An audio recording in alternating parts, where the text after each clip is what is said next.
Hi, this is JD Mass back again to go over step three from Race for What? A white man's journey and guide to healing racism from within. I am the author. And in the previous two steps, we went over the why we created a culture of racism and colonialism in the way that we manipulate and cause so much harm whenever we enter into spaces where that are occupied by people of color, right?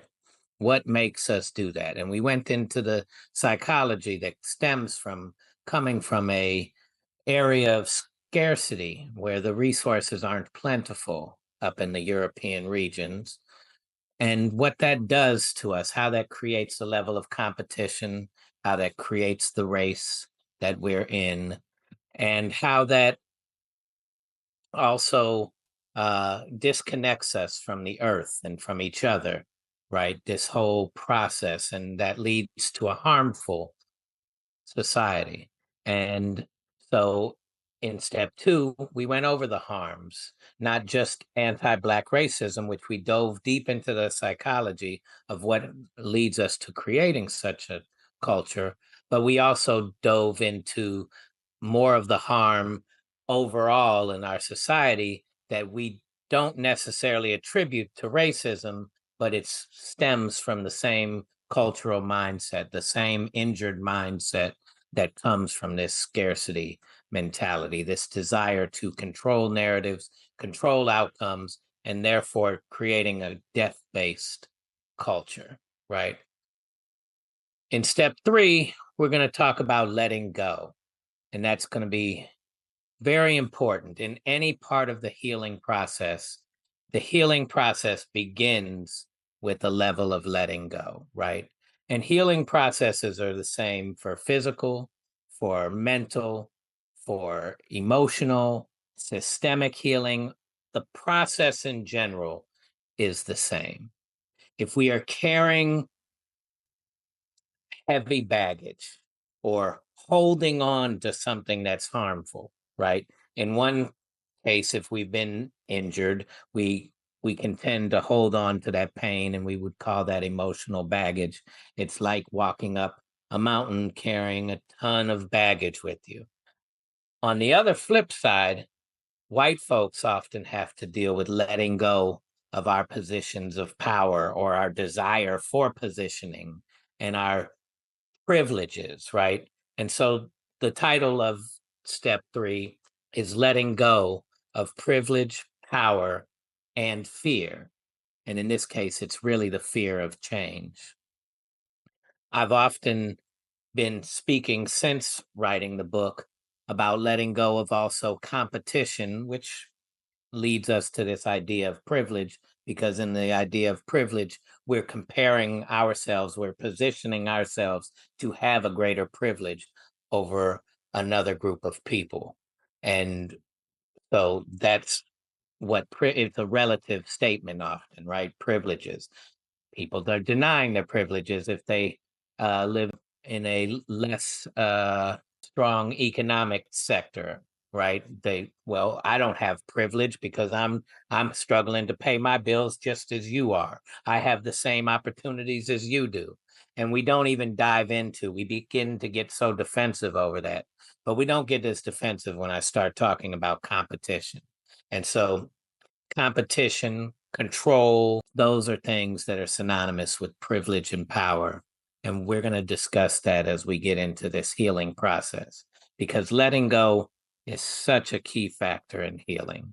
And letting go is not easy. It's probably the biggest obstacle we have towards this healing process that we're going to be talking about.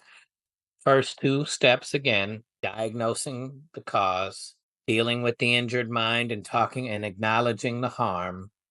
And now we can start to really begin the healing process. And that's where we're talking about letting go. And we'll dissect what we need to let go. Obviously, the past, right? So many of us on one sector of America want to deny or not even deny, just stop talking about the harm of the past. It's over now. We're not doing that anymore. That doesn't exist anymore, even though we've never healed it. So those problems do exist. We just deny them, or we suppress them, and we ignore them, and we keep moving forward because we don't want to harm our future generations with the ideas that we were bad people in the past. So that's not really letting go, right? That's suppressing, right? And then it's not learning from it so that we can let go and move forward. It's really ignoring it, and that's not letting go. Also, we'd be letting go of our position, right? Constantly. We're so caught up in positioning in our society, we don't even recognize often how naturally instinctive that becomes for us. And that is part of what we're going to be discussing. Where do we fall? We're so used to comparing ourselves to others. How well did I do as compared to others, instead of how well did I do as a man or as a woman or as whatever I'm trying to do as a firefighter or as a, doctor or a nurse or a technician or an engineer. I can't just be the best I can be because I have to position and measure myself in a competitive standpoint, whether we're getting grades in school and all of these things. We're striving to be the best, not the best version of ourselves often, but just the best, which means that we may even focus on destroying others and harming others so we can be the best. And that's what part of this letting go towards healing is going to be all about. And then we have to let go of our fear of change. And that is a deep fear that many of us have. It's subconscious on many levels. I'm not exempt from this, right? I struggle with it the same way. And often we find ourselves thinking we've changed because we've changed the outer appearance of something, but we haven't changed the system, which really takes getting uncomfortable and figuring out that uncomfort, right? It's emotionally easier to just sometimes dig in and try and push our way through something instead of dealing with what we don't know, right? Um, you know, give you an example. I can get stubborn knowing I'm being told, hey, you need to stop and shift. No, no, no, no, no. I want to do things this way. I see the and I know it's troublesome now, not realizing that I'm participating in what's causing the trouble. I'll actually just want to stay the course because I can see it in my way. This is what I know, right? I don't know how to behave in this position. And I had to learn that. I had to learn that when I worked with the Hebrew Israelites who created this village of peace in Israel, this level of peacefulness that I had never participated in before. I didn't realize how much intentional effort went into doing so. And when I saw where I fit in my mind, it was still bringing in some of the ways of my past. And I felt like I could just hold on to it and push my way through. And it ended up having to humble myself and learning the beauty of a different way of working together, where we're really sharing. And even though I had more resources than some of the people in that, didn't mean that I was giving up more than they were to participate in this new way of getting along, right? And so all of that is part of the letting go process. There's a value, though.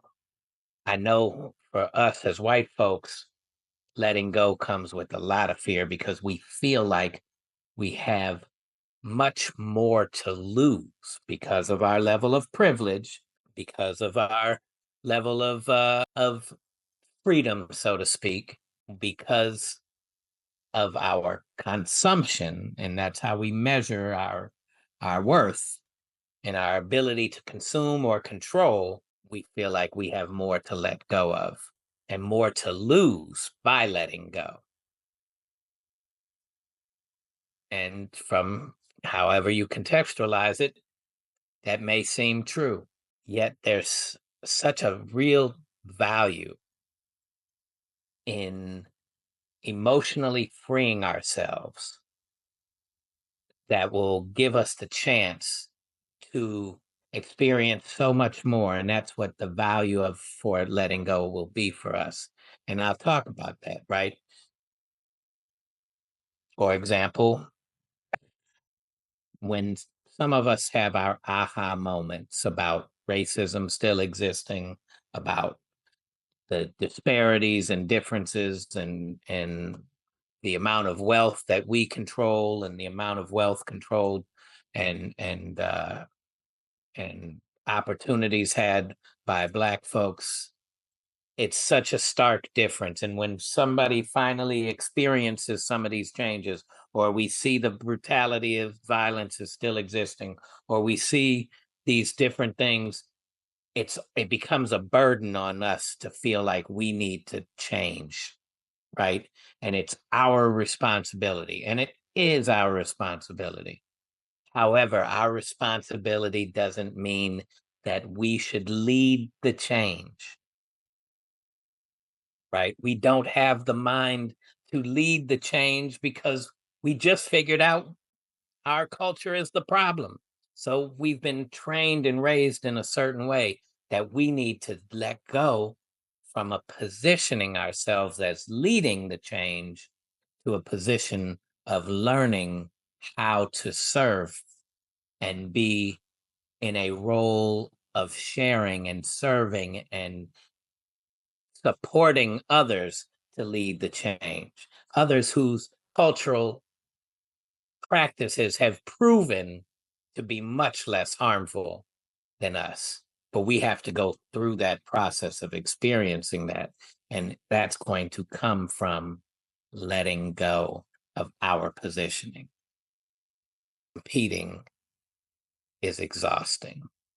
And it's especially exhausting when you're not on that side of control. But it might actually be equally exhausting. I can't imagine being a billionaire and having to think of you need to compete with other billionaires constantly.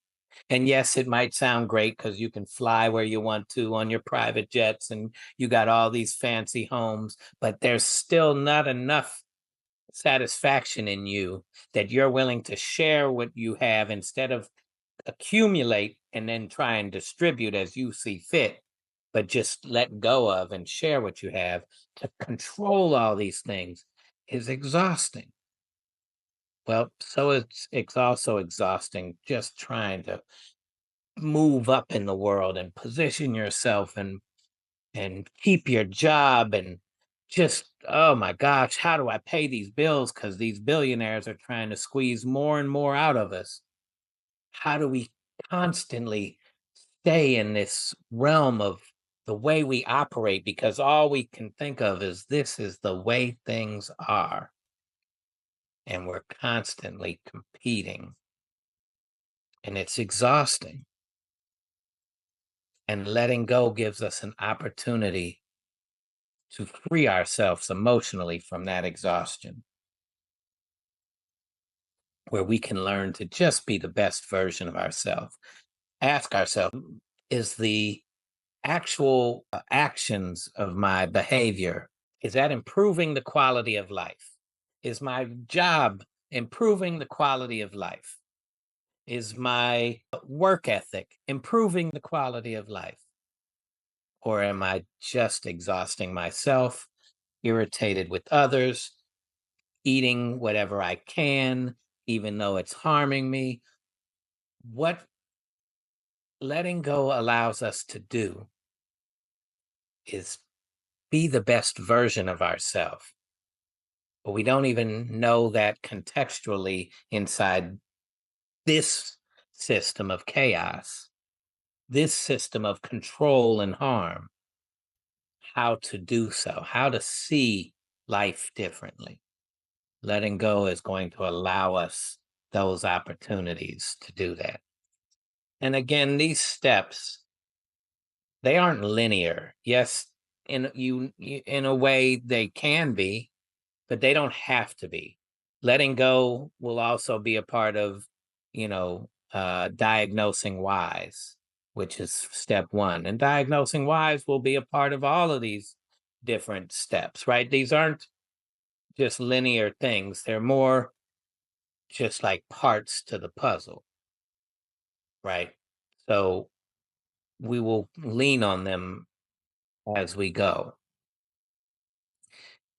As we let go, we also can enjoy differently, right? I've always liked being an athlete. I know I don't look like one now, but back in school, I was a really good tennis player and played baseball, but I really wanted to play basketball and football. And my best friends on the cover of this book, this was pretty much the basketball team. They would play all the time. And I remember being in the 10th grade and trying out for the basketball team and recognizing that wasn't going to be my greatest contribution to hanging out with my friends. And I went to the coach and I just asked him, hey, can I help you? Can I be your assistant? And that way I'll get to ride on the bus and be a part of the team and enjoy my time and see them play basketball and hang out and talk trash and you know, get to be a part of that team, even though I'm not on the court doing what I would have loved to have been able to do. Right. We can still enjoy differently playing different roles if we start to let go and acknowledge where we are, what are our strengths, and what are our weaknesses. And we can be okay with some of our weaknesses. I remember Kobe Bryant, rest in peace, talked about when he became great was when he started to recognize, okay, I can't do these things great. I'll never be Shaq. I'm going to be better if I start to recognize what I can do great and how to make that function the best for the team. And letting go emotionally frees us from carrying guilt and shame. And yes, those are natural feelings, and I'm certainly not saying suppress them, but I am saying that if we start to let go and we start to do better, we won't have to carry that guilt and shame. But it's hard to carry those guilt and shame other than as motivating factors for doing better. It's hard to carry them along and think that we're not going to inadvertently respond in a way that's going to continue to cause guilt and shame cycles, right? Emotions function in cycles as well as they swing on a pendulum. And so we'll be discussing that. It mentally frees us up, it opens us up, right? If we start to let go, we can start to see things differently. If you're just holding on and concentrating on how do I position myself? How do I stay afloat? How do I, oh my goodness, this is how life is.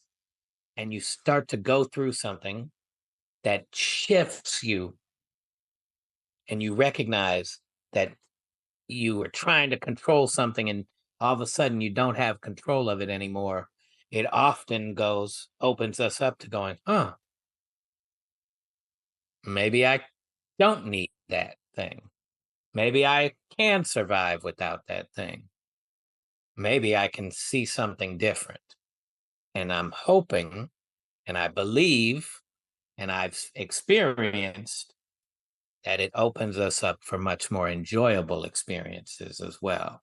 We could learn about other cultures and practices and behaviors and ways of treating the planet and ways of learning about life and how it operates and how it works by letting go of some of the misinformation that we've been taught, some of the ignorant practices that we've been taught to ignore things and not pay attention to them because they're not as good as our American ways or our European ways or our colonialism. We taught the world to do these things. We're the best.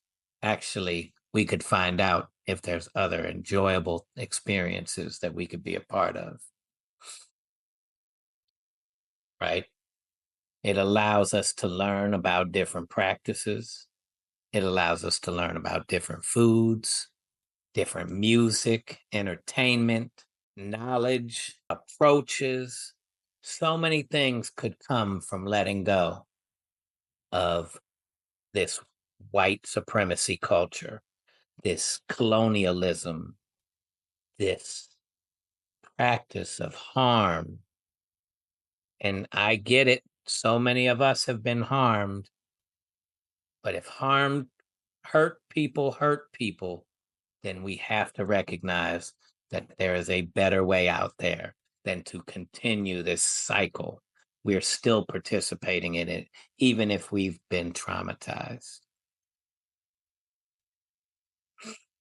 It physically benefits us because, boy, I'll tell you, if there was less to worry about in so much of the chaos that we created, I mean, our financial world is an example of just the biggest nonsense that provides no benefit whatsoever to the world. Stocks and bonds and investments and derivatives and management of this and managing that. And how do you, none of that affects how we eat, sleep, drink, build houses, create streams of flow of information, create, and being a part of the world. And I mean, connect with the planet and really enjoy what the planet offers us because we're so disconnected from that.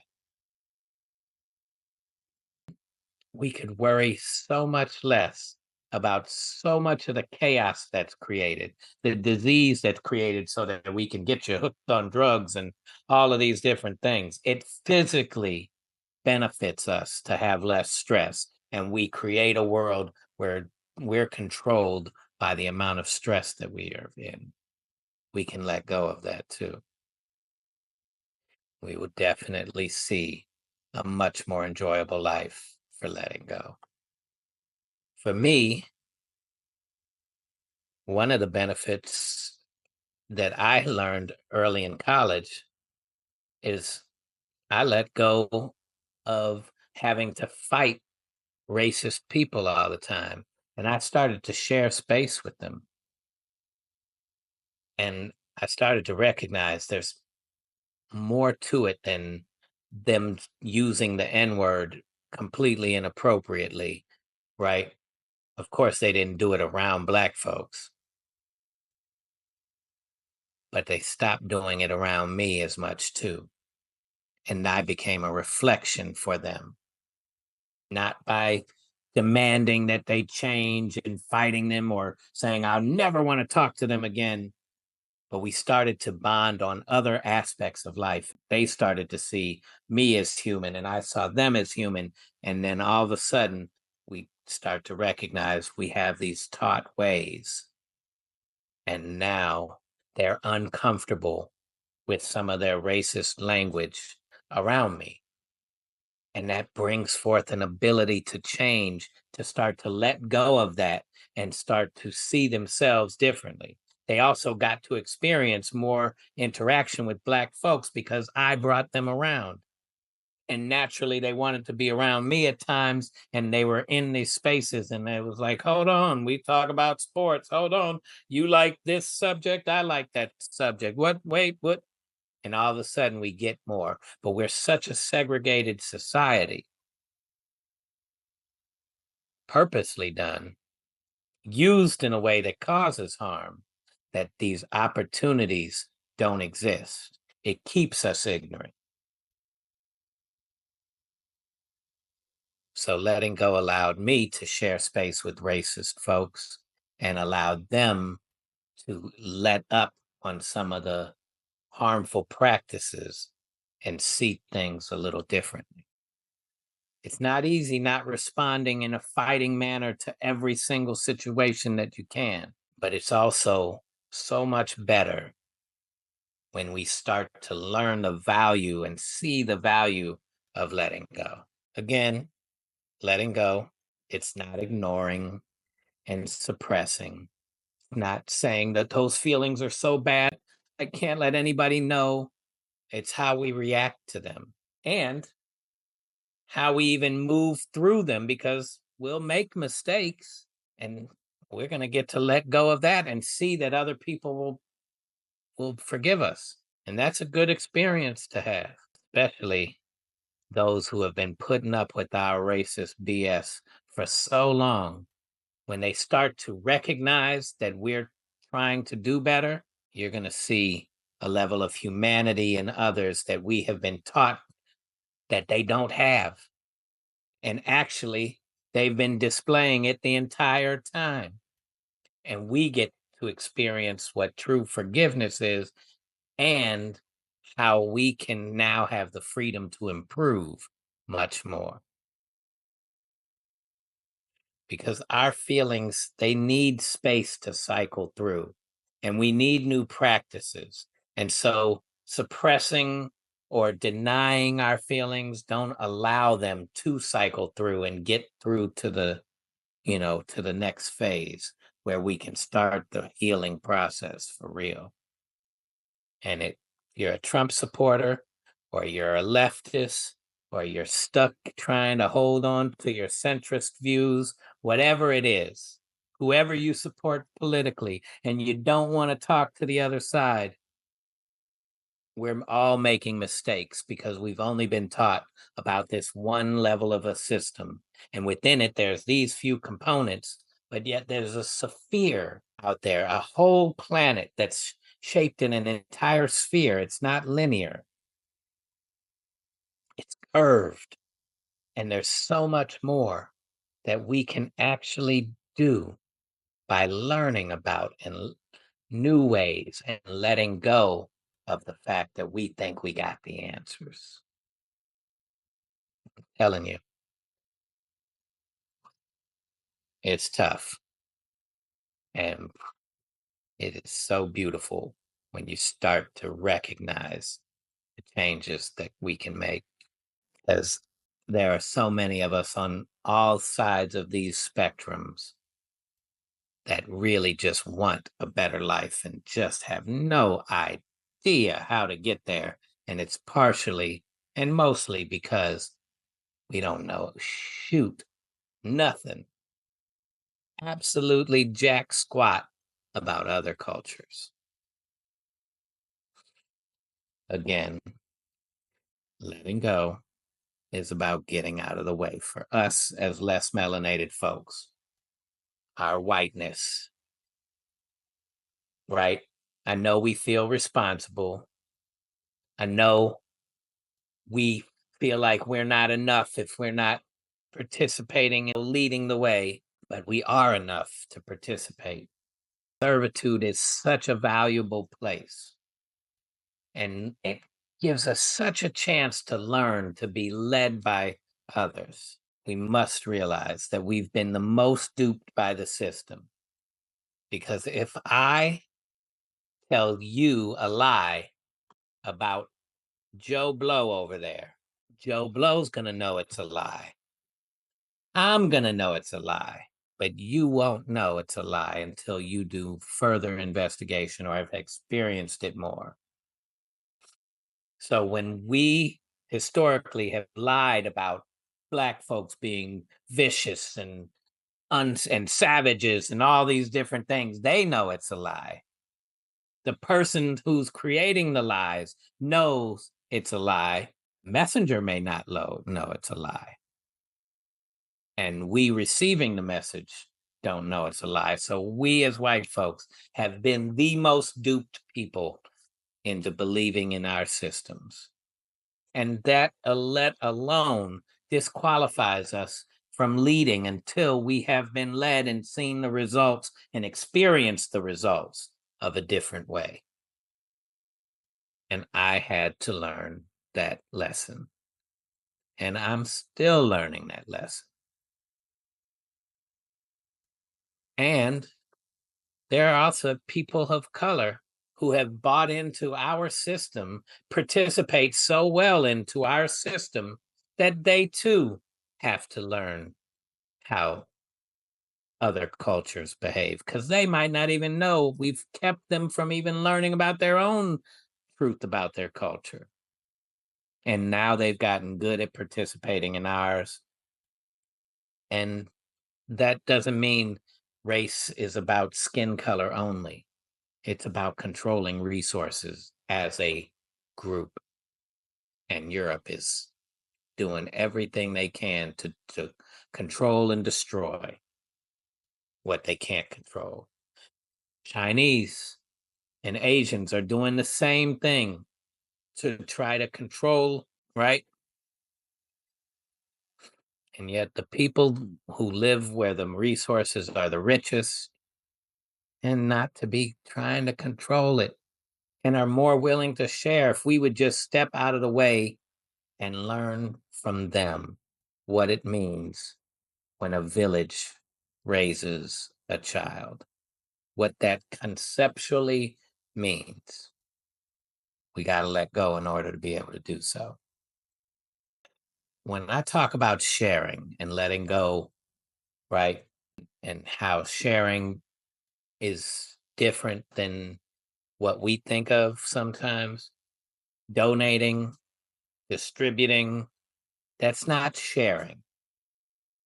It's not becoming a billionaire and then giving it back.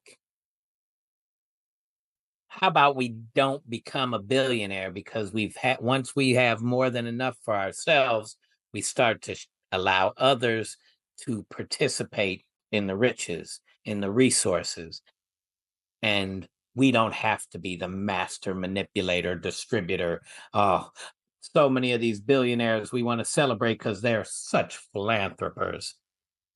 BS. Their egos, they're not satisfied with themselves. And yes, they give back so that they can look a certain way. No, let it go along the way, share along the way, and you won't be a billionaire and we won't have these problems. It's a very different approach and it works. It actually really can work, not in this society that we have to let go of. Now, again, letting go is challenging and there's many obstacles to doing so. One, and I'm going to go through quite a few of them. One is what is called the Oppression Olympics. Again, so many of us, black, white, indifferent, Asians and Middle Easterns and Africans and South Americans and Europeans even have been harmed by those really trying to control things. Yet, at that bullseye of the target of harm is anti Blackness. We will harm ourselves to harm others more. But because we're harmed, when we start talking about reparations or healing the harms towards Black folks, other groups jump in. Oh, the LGBTQ community has been harmed. Oh, women have been harmed. Oh, poor white folks have been harmed. Oh, immigrants have been harmed. And who ends up? And we start to get into, I relate to you because I've been harmed too. No one would have been harmed like the indigenous and aboriginal people of the planet to the lands that we want to control. No one. It's not even close. And yet we start to get into this cycle of wanting to feel harmed too, so that we can participate in this. We need healing too. Well, when we start participating in healing those who have been most harmed for so long that we haven't even seen what life is like when they are not being harmed, when we start to participate in that, we're going to get our healing as well. But it is so long overdue. And we have not appreciated enough about how much they have endured and still just want us to let go and get out of the way. That is something we have to face. The oppression Olympics makes us start to put the burden back on them.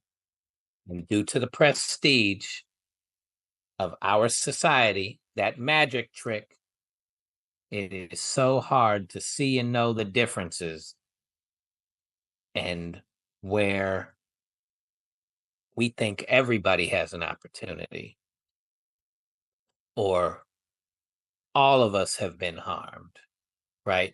Yet at every turn for a benefit, right? Whether it's the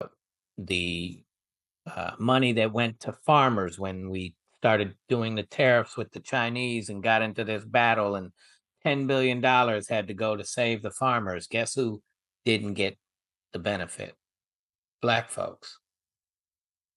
Whether it was because systemically they've been kept out of the things or made so difficult to provide the information that would have qualified them for the benefit, the fact of the matter is they didn't get it. But it's often just because there's people of other cultures in the decision making that make it challenging for them to just get their piece of the pie.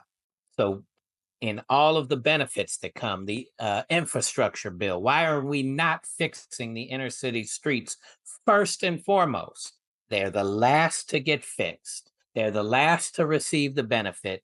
And when things become harmful, what do? We go to their community and make them give it up first. We build the highway system through their community. We put the harmful chemical plants in their community. We put all of the harm starts in the Black community. All of the benefits get there last. And yet they're still here, still surviving, and still thriving more than we are allowed to even know. It's not a competition that serves any of us. The Oppression Olympics does not benefit any of us, and it serves us so much better to participate in the healing process once and for all. Telling you, we can do this. We can do this. It is not easy, but it is beautiful when we do it. There's a bunch of fears that are also obstacles for us. The fear of losing control. It is baked in the cake that we want to control outcomes, baked in a cake of our society. Of course, the less we have, the more scarcity we feel about our ability to get to our resources and our needs, the more we want to have control. And that has been built into our society. That is part of the cycle that we need to break. It is also a leading cause of stress to just try to control what's outside of our control. Woo! That's exhausting. And man, is it stressful to try and stay afloat when so much is outside of our control and others are having so much control over the outcomes that impact our lives and our ability to just have comfort and whatnot. And so, if we can learn as a people to let go of that control and make it so that they don't even have the control over us in how we spend our money, our time, our efforts, our what's important to us, what we value, all of those things. We can change those things if we let go of how control is such a vital part of our society. We also have a fear of making mistakes. Oh boy, do I hear this in the, good white folks category, the anti-racism areas and all of that. Oh, we'll read all day long these books and we will, talk about it, our feelings about it, and it's how wrong it is. And we're going to go out there and we're going to vote. But when it comes to actually going into communities and starting the process of healing and developing new relationships and saying, hey, we're here to help. We get scared to make mistakes. Oh, I don't want to do any more harm. I don't know. Well, if you obviously don't know, then we know we shouldn't be leading. And if you're afraid of making a mistake and you don't go help, then you're being complicit with the harm that's being done. So you just made a mistake. And now that we've made that mistake, hopefully you can see that we're still alive and we'll make more mistakes and still be alive. And we're going to actually be able to learn from those mistakes. We will learn from our mistakes. It's much more important how we respond to our mistakes. It's more important to let others vent when we've made the mistake, cuss us out and tell us what we should do better next time, and we can learn from that mistake. And we will recognize that over time, as we make our mistakes and improve, we will be appreciated too. We all want to be appreciated. So do the people who we haven't been appreciating enough. And that's a mistake. I often hear about this, what I call false fear. Another way of putting that would be a projected fear. This projected fear that Black folks are going to seek revenge the moment we repair the harm of our culture. Oh, they're going to get us. The same harm that we've done to them, they're going to do to us. It is the most frustrating for me because I really want to call it ridiculous that we would continue to do harm and not repair the harm because we acknowledge the harm that we're doing, but are scared somebody's going to do that harm to us, which means we don't want it for ourselves. And therefore, we feel better about ourselves that we're doing it to others. And we want to think of ourselves as good people. Get the heck out of here. I want to say something different. But what the real fear is, because let's take a step back. Not only is that our fear, because revenge is our thing, not theirs, there's no sign of it, right? Cat Williams told us we've been waiting 400 years for that to happen. Willie D has told us it's not even in them to behave that way. So that's why there's been no mass revenge. When we do mass killings, nonstop mass destruction, nonstop, they're just waiting for us to stop, or hoping maybe that we just kill ourselves eventually and get out of the way. But we could not kill ourselves and stop killing everybody else and learn a new way by letting go. Yet, if we don't let go of this idea of competition, then our real fear exists because we want to believe in a meritocracy. But a meritocracy leaves us where in the competition? If we're measuring ourselves against others and how great we are, we have such less practice than others at being great that we actually would fall much lower in the supremacy and superiority rankings if we just lived in a meritocracy. If it was truly about our abilities and capabilities, what would that leave us? Because for one, we can't even be outside as long, literally. That's our disability, is this level of melanin will burn us the heck up until we've got out there and burned enough that we start to tan and be able to absorb it a little better. But it still leaves us behind. And rather than just let go and deal with that as our weakness, we create this other false fear. But the real fear is, where do we fall in a society of meritocracy? Some other things besides these fears that really present obstacles for us in this change. Let's be real, jealousy and envy. I just talked about how we can't even go outside for very long, be in the warmer, hotter climates that have more resources.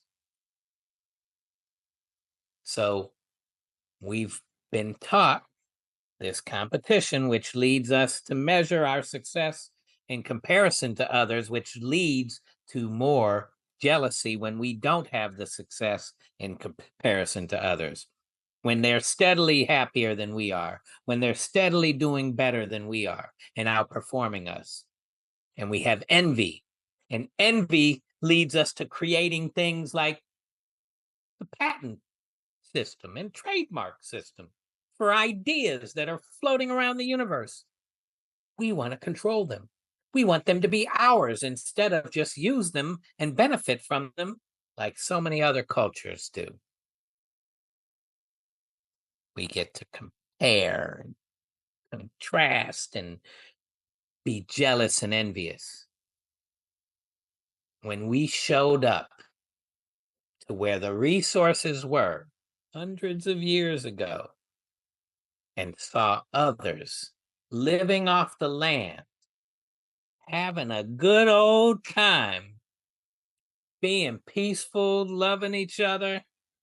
Boy, how did we feel when we've been up in this northern region just a fighting and manipulating, and man, must have been pretty jealous and envious. When we start to look at who has the greatest impact on our society from a cultural practice standpoint, in the way we talk, dress, and walk, how we dance and listen to music and entertain ourselves, how we express ourselves. We hate them because we ain't them. It's a shame, because we are getting in our way of experiencing something that could make us just feel a much greater level of happiness. And when we put our emphasis on these type of emotions because we want to be better than, right? Our emotions swing on a pendulum. There's no base down here that we're standing on. They're swinging. And the higher the emotional feeling, the deeper the swing when you start to feel the other way, when things don't go as we want, when we're not as great at what we want to be better than. Boy, that's a hard pill to swallow and a hard emotion to stop. Now, if we didn't care, the swing wouldn't be that much. Who cares? I don't even like peas anyway. I'm not mad that I'm out of them. Yes, of course, it would be nice to have a little sprinkled in my food so that I could get and absorb the nutrients of the peas, but I don't like them. That emotional swing doesn't matter as much. Boy, if I can't watch NBA basketball, whoo, look out. My emotional swing is much higher. And our emotional swing for the desire to be superior is very high. We got to watch it. Peer pressure. Peer pressure is an underrated obstacle to letting go and changing. Because when you start to change, what's the first thing people around you do? Huh. Well, why are you doing that now? Oh, you're one of those. Oh, you let somebody else influence you. Oh, you did this. We look different. Now we're being judged. Now we can't get along with the same people. And this becomes a problem. Do we go back to, hey, these are the people we love and admire? And do we want to, continue to impress them? It is a emotional difficulty to start to let go of the people who we've grown up loving and appreciating and experiencing life with, and maybe they helped us out. And yet, we start to recognize a better way, and we have to leave them. They can guilt us and shame us, and boy, make us feel uncomfortable. And how do we let go when we have to deal with that? And I'm telling you, when you are switching from waking up to racism and changing that, hey, we need to behave differently and I don't want to participate the same way, peer pressure is going to come hard. That's a fact. It's an absolute obstacle that's difficult to overcome. And then there's that fear of losing our privileges. I remember when I was in White People for Black Lives, and I love this organization, so this is not me beating up on them. But I remember when we were being asked, can white folks be leaders in this new way, in this systematic dismantling, in this change process that we need to go through? And we were told on one side of the room is an absolute no. We cannot be leaders. And on the other side of the room is an absolute yes. We can be leaders. And you're allowed to stand anywhere in the middle. And then we started talking, and people can move any which direction. One person stood on this very end. I stood very close to the very end. He was absolute. We should not be leaders.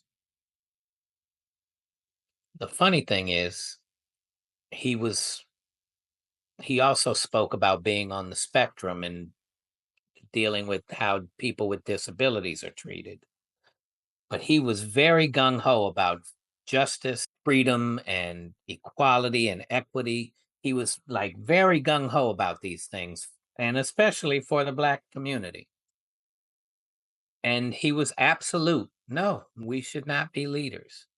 But the majority of the room were at least at the halfway point and to the left where you could be leaders still. We could still have white leaders.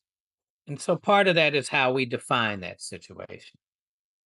But when I started to say, what in the world makes us think that we have the skill set to lead when all of the problems that we complain about, from the way the health system is designed and the drug industry and the prison systems and the environmental harm that's being done and climate change and whatever else we complain about, they are driven by our culture. Everything that we feel harmful about is driven by our culture. It's not to say that other cultures haven't done these things, but we're not improving the lives of anywhere we go. And I dare you to come up with a place where we have gone and colonized, and the improvement of the quality of life for those people was enhanced because we showed up. Never, nowhere, not happening. And until we learn that, we can't be leaders. We are fearful of losing our privileges. Systematically, we can lose it all.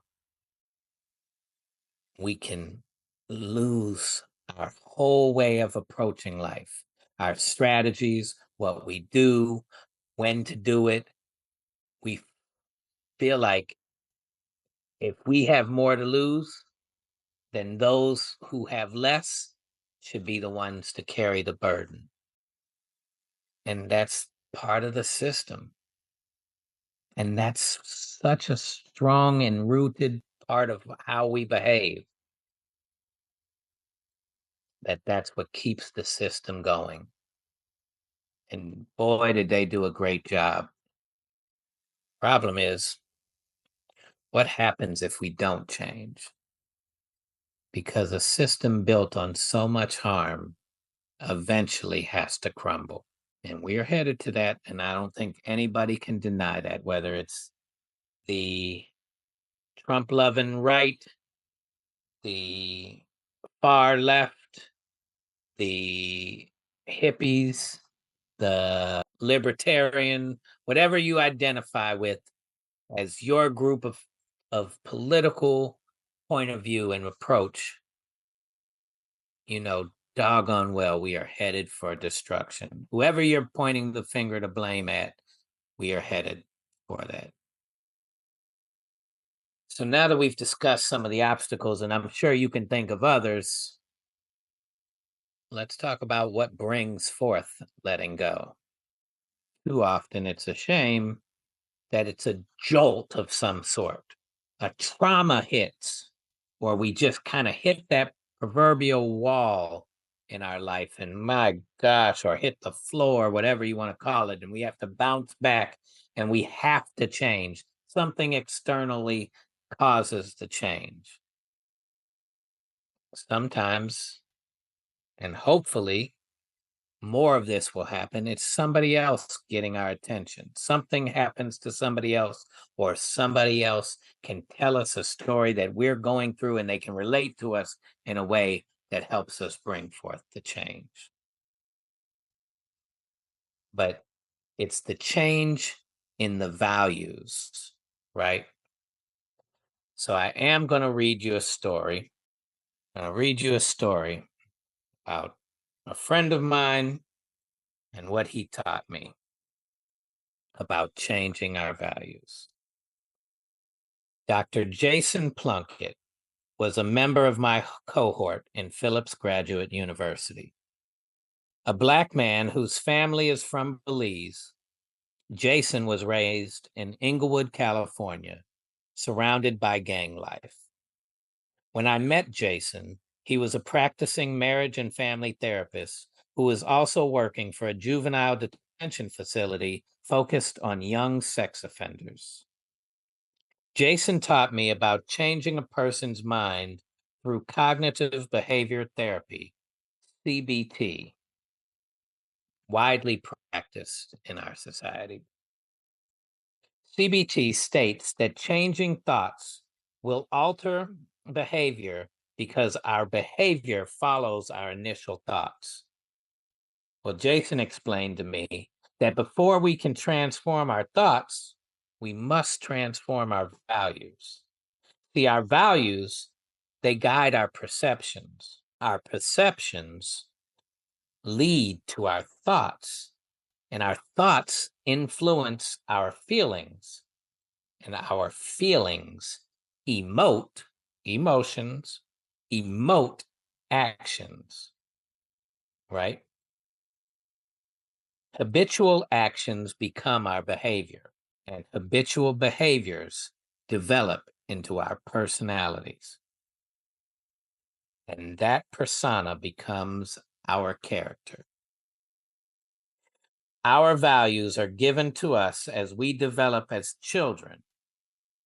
And as we are learning how to think, and before we understand what is real or not, we start to form our perceptions based on our values that through the path Jason laid out becomes our personality.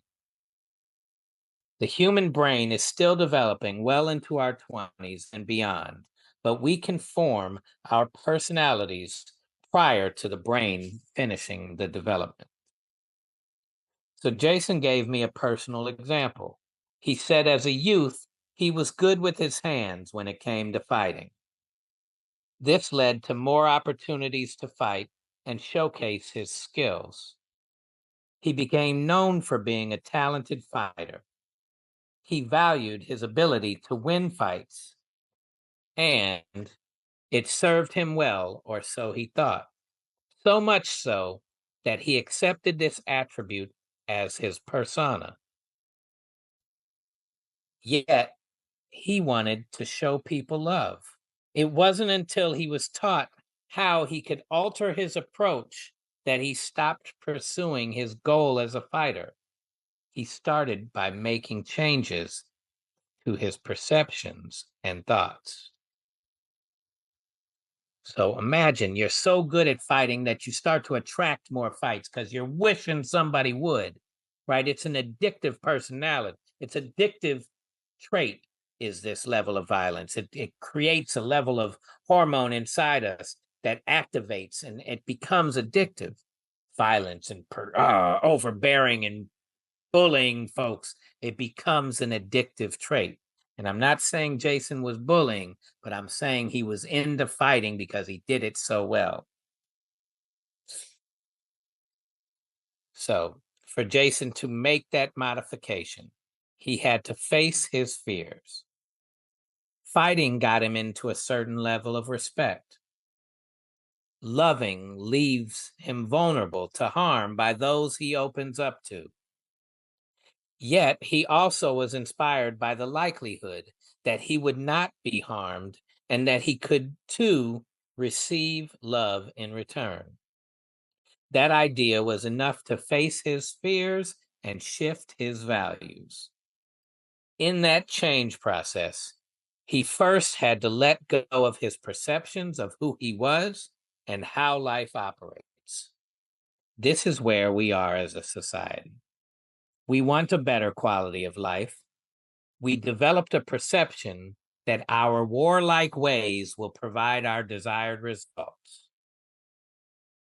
And we are going through the transformation process, which, as Deepak Chopra talks about, can be very chaotic. There is a great interview that I'm going to put in here where Deepak explains the chaos of the change process. And so I'm going to let him close us out with that. Then walk me through this and help me out here, because right now, this is, you brought it up. It's just like kind of a tense time. There's a lot of conflict out there, a lot of people just kind of angsty and anxiety. What can we do? What should people do right now? When you have so much polarization, so much conflict, contradiction, ambiguity, confusion, that means society is going through a transition. It's like water boiling to steam. There's turbulence, but when the turbulence is over, there's the emergence of something great. So we should look at this as an opportunity. The Chinese say, where there is danger, there is opportunity. Wow.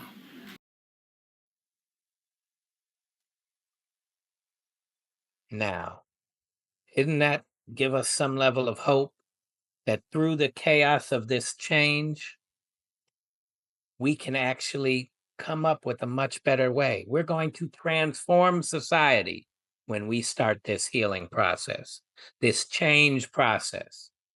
We can do this together. So let's support each other. Let's support one another in going through the necessary changes. And let's begin by letting go and enjoy the process. Thank you.